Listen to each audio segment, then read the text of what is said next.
Hello, everybody. Great to be with you again today. Folks have been asking me after hearing some of our previous sessions about more examples, practically speaking, of what a personal anti-burnout plan looks like. So today, I'm going to share another story. This time it's a story from Jarrett. And before we go any further, I want to be clear that Jarrett is a composite character. And to tell this story, I've taken common threads from a number of people who have been in my courses or who I've worked with personally. And I tried to combine them as a way of bringing to life what a personal anti-burnout plan looks like. So let me tell you a little bit about Jarrett. So Jarrett is a senior director in a tech company that's based in New York City. And I met him at an industry conference where I had given a keynote talk. And so he approached me after my talk to ask some follow-up questions. And we sat down together and he started to share with me that for him, the most powerful moment from my talk was when I asked people to take a moment, close their eyes, and picture the last time that you felt really alive, really connected, really open and creative. And I asked people in the keynote, the audience that was there, to close their eyes and use all of their senses to notice where they were, what they were doing, and who was around them. And this happened to be a real wake-up call for Jarrett, because what he discovered when he looked was that this was about 8 years ago. 8 years. And this really struck him so deeply. And then I asked him, what was it about the situation that you have in your mind that allowed you to feel alive and connected and creative? And he realized that it was because he was fully and genuinely himself in that particular situation. It was a community project, and it's back in his old neighborhood and in the place where he grew up. And he was working alongside people who had known him and his family for a long time. So you see, Jarrett is the son of a pastor. So he grew up doing these kind of community service projects, watching his parents build community, build strong ties with the people that lived in that neighborhood, and caring for people in their congregation. And so when I had said in my keynote that burnout is the suppression of authenticity, it's the suppression of our emotions. We hear a lot of talk about burnout, and it's mainly emphasizing the physical aspects, but really the physical aspects are more the symptom than the root.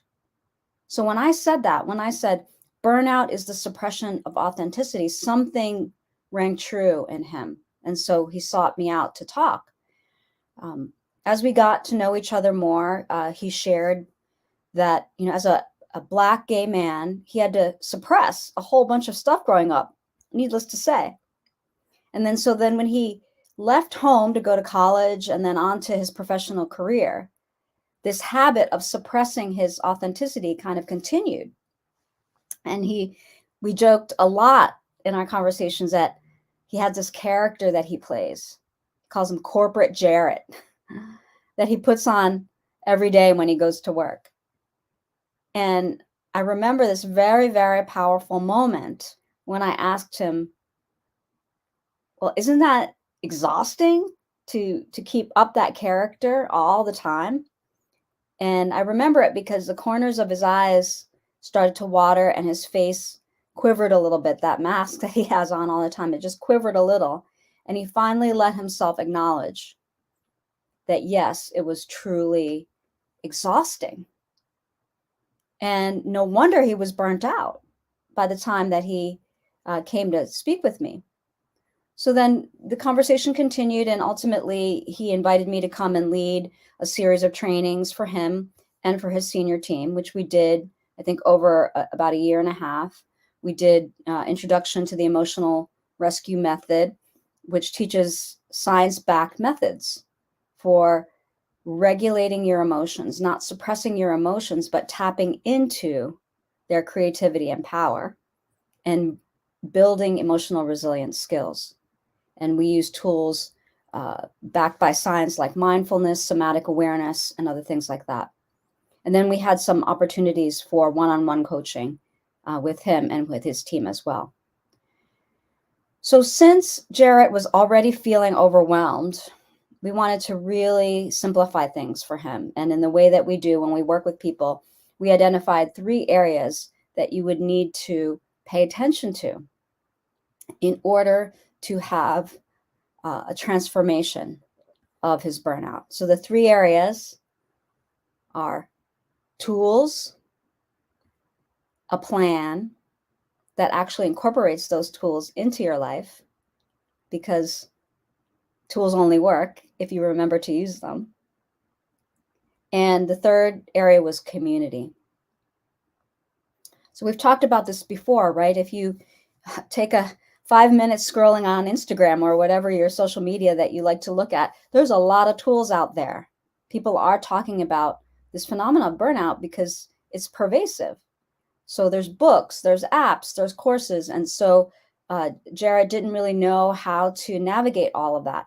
So I offered him some key questions to help sort through together what tools would work best for him. And so the questions were, which of these tools can help you connect and listen, can connect to, listen, and trust your own wisdom? Some of the tools that are out there are about, I've got the answer and follow this exact thing that I did. And that didn't ring true for him because every person in every situation is different. So the criteria instead was, is this tool going to help me reconnect to and trust my own wisdom? And then secondly, what tools bring you back to your own senses?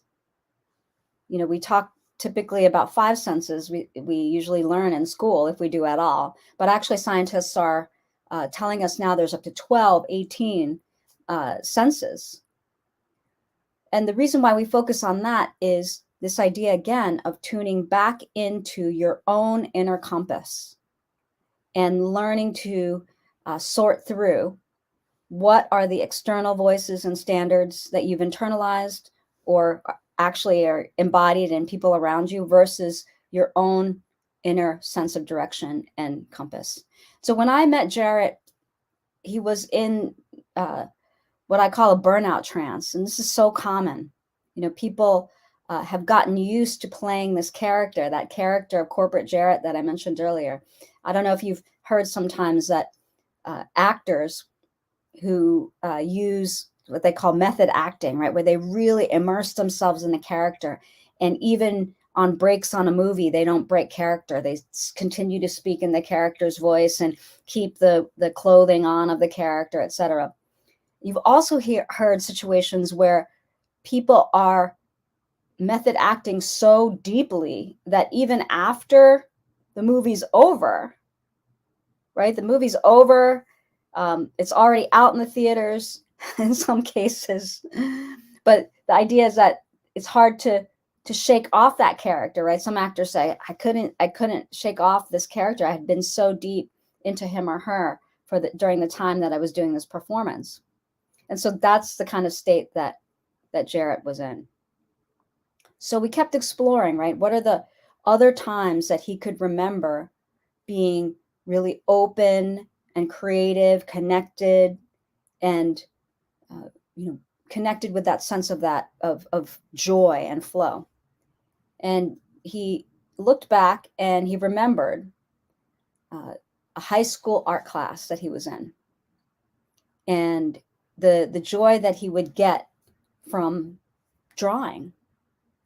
And so we built upon that. We said, okay, well, let's see if we can use that as a tool. Does it meet the criteria? Does it make you connect back to your senses, definitely, right? Drawing, the visual sense and the physical sense of holding the pencil or whatever instrument that you're using. And does it help you trust your own inner wisdom?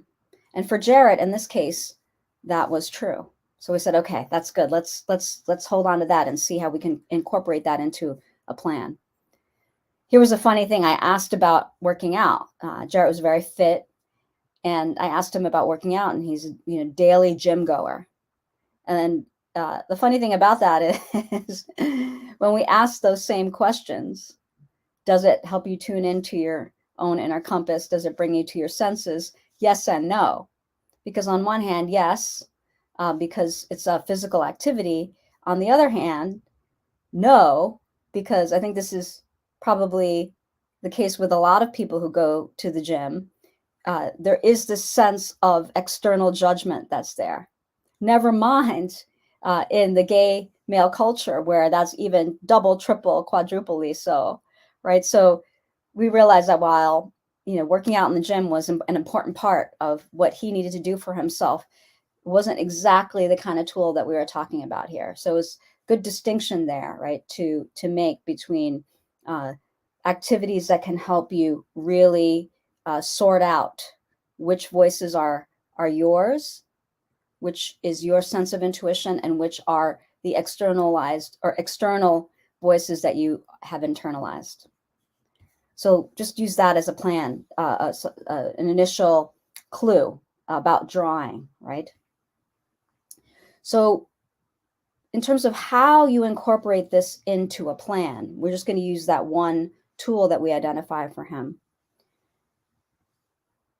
We really tried to explore how to fit this into his life in a way that was sustainable. We all have very ambitious plans, right? At the beginning of the year, a new year happens, or our birthday, and we have ambitious plans. And in fact, most of the time they're too ambitious. In this case, we were looking for something small that we could build momentum over time. And I've been talking about habit stacking, right? We have been drawing from the science of habit change that comes from psychology and biology and neuroscience. And those of you who know me know that I love to geek out on this stuff. But for the limited time that we have here, I'll just focus on some key questions, which is how can we stack a new habit onto an old habit, right? So it's using the habit that's already established as the trigger for remembering the new habit. And how do I support myself in not breaking the chain of continuity, of momentum that we need to build the muscle memory and the neural pathways for a new habit? So we identified something that Jarrett was already doing. Jarrett was a big coffee lover, right? Had a whole big fancy coffee set up in the morning. And so what we did is we tried putting a stack of index cards, just, the regular 3x5 blank index cards, and put them next to where he sat in the morning to have his first sips of coffee when he was waking up. So we had his, favorite pencils there and other art instruments there, and just a simple stack of 3x5 cards. We purposefully chose that because they're small, not too precious. You don't feel like you have to do something fancy. But it was right there next to where he sits and has coffee every morning. So that was the habit stacking. So when he would sit down and he would see that there, he would set the timer on his phone for 5 minutes. And while he was having his first few sips of coffee, he would just let himself draw, let himself tune in to the sensations of drawing. And this might seem like not earth-shattering, right? Like, how is this going to help transform the burnout? But what we're pointing to is that bit by bit, incrementally, we are starting to recalibrate our attention away from solely paying attention only to other people's ideas or societies or cultures' ideas back into a sense of our own authenticity, right? So when you're able to do this over time and you habit stack like this, he was able to do it because he loves his coffee, right? So he's going to do it every time that he has his coffee. It was just a little small moment, a little drop, and all these drops add up. It's just as an example, right? So this ended up being sustainable for him. It wasn't something that seemed overly ambitious or something that he couldn't carry out. The drawing wasn't the only tool. There were other things that we used, but we built up a toolkit for him that was really suited to his own history and what brought him joy, right? So how else did this affect his transformation of burnout?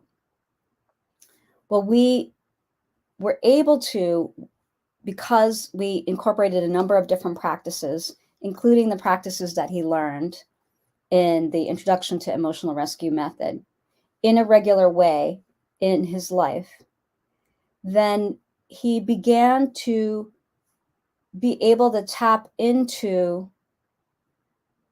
what were the skills and gifts that he had that were more authentic to him. And so what we also did as part of his anti-burnout plan was create a new character for him, a hybrid character. We'll call him Corporate Jarrett 2.0, right? And slowly, we began to see what elements of his more authentic self he could bring into this character. Now, the reason why we said it that way was because, look, we all know that it is a game and that you can't completely, especially if you're a BIPOC or you're a queer person, you can't completely disregard the rules of that game, of that corporate environment that you're in.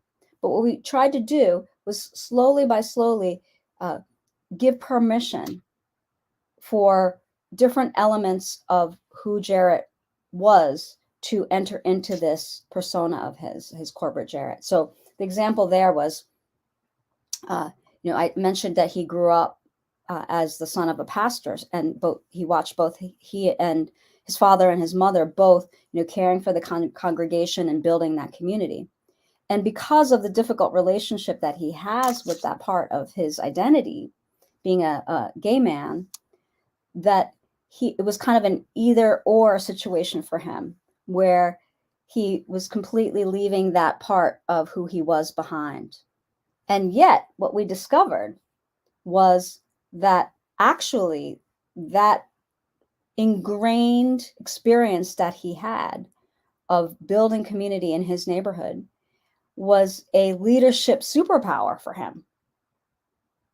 And slowly, as he began to practice these various tools that gave him permission to feel into that genuine sense of purpose and meaning, and to be able to bring in skills from who he is, into his leadership, it expanded his leadership capacities, right? So the third element that we also worked on was community, right? And here's where the superpowers that were able to come back into his life as a result of tuning into his own inner compass, how this expanded his leadership capacity and also affected his ability to create community for himself.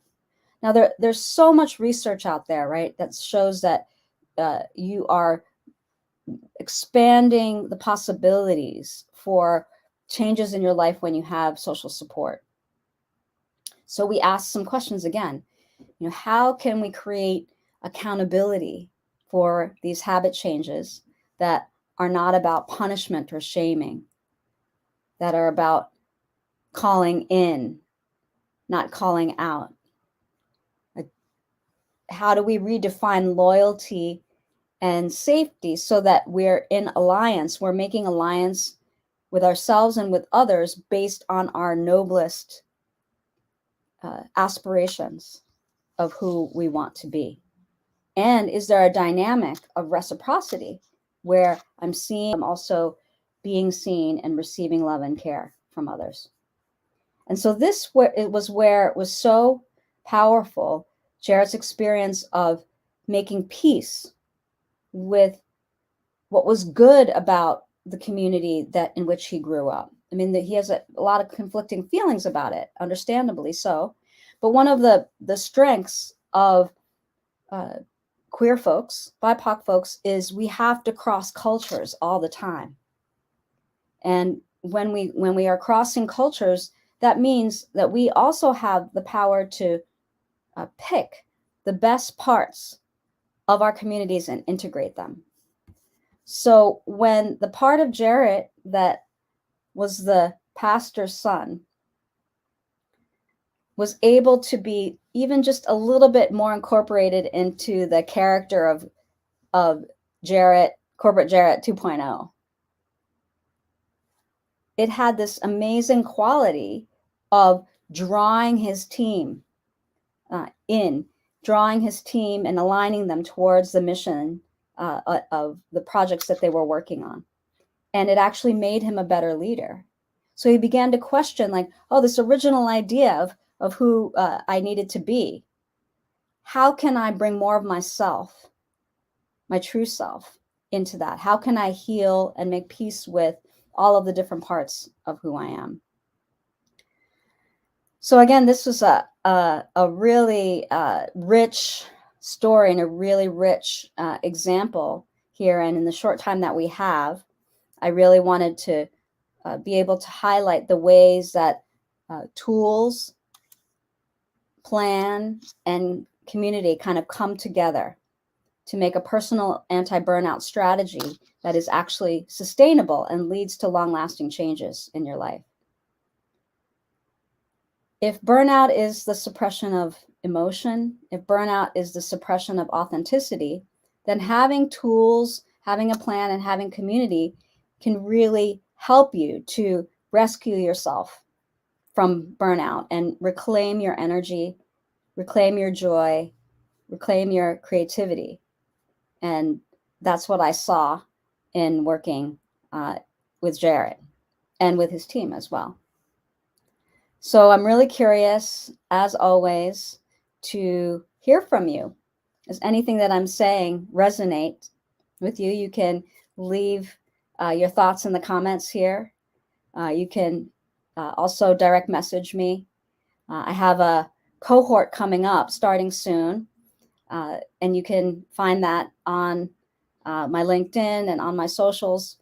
A cohort starting soon, a coaching program specifically for BIPOC and queer folks who are working in the tech industry. And it's a combination of all the things that we've talked about. We'll be assembling tools, putting together a personalized plan for each person, as well as having a community of people who look like you, who you don't have to explain everything to, right? Who there's a certain level of understanding and relaxation when you enter into that connection. And so let me know what you thought of this case study that I shared with you today. And if you resonate with anything, if you have any questions, let me know. And I'll see you again soon. Thanks so much. Be well. Stay strong.